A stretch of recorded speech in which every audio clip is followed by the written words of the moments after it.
Hi guys, Seth here with Avenues and Acres Home Team. Just wanted to talk to you a little bit today about point of sale inspections.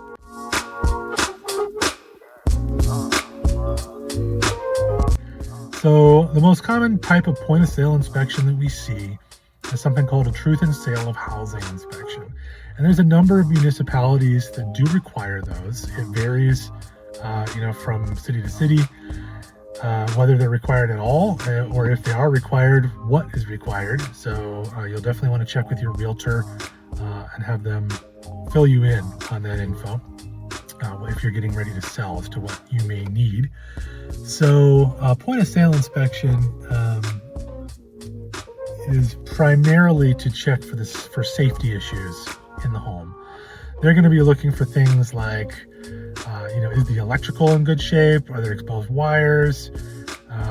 They're going to check like the handrails on your deck and on your stairs to make sure that those are secured appropriately. They're going to check to make sure that the water is functional, that your heat works, and that sort of thing. What you need to have basically to have a safe home in the state of Minnesota. If something is, and it's not a code inspection, right? They're not checking to make sure that everything is up to current code. What they're doing is checking to make sure that there's no safety issues. So if something is determined to be unsafe or hazardous, they will flag that and potentially require a fix from the seller prior to selling, or sometimes prior to listing, or sometimes they'll let the buyer assume as long as somebody agrees to make the repair. Again, that can kind of vary from location to location. So we see them most often kind of closer in the metro, closer into Minneapolis and St. Paul. Both Minneapolis and St. Paul do have them. Minneapolis has a long checklist of items that they go through. St. Paul has the same. However, they don't have a fix requirement unless you need hardwired smoke detectors. That's the only requirement that they have as of right now. And it has been for a number of years.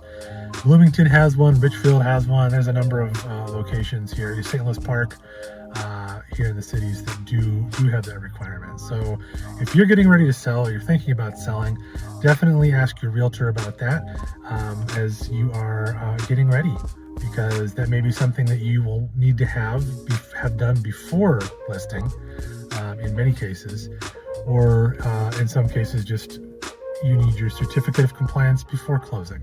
So because those are so unique and handled on such a individual kind of one-by-one basis with the municipalities, because each one's a little different, that's something that you want to know up front before you get ready to sell. Again, Seth here with Avenues and Acres Home Team, and we are always here to help you buy, sell, or answer your real estate questions. Thanks so much. Have a good day. Bye.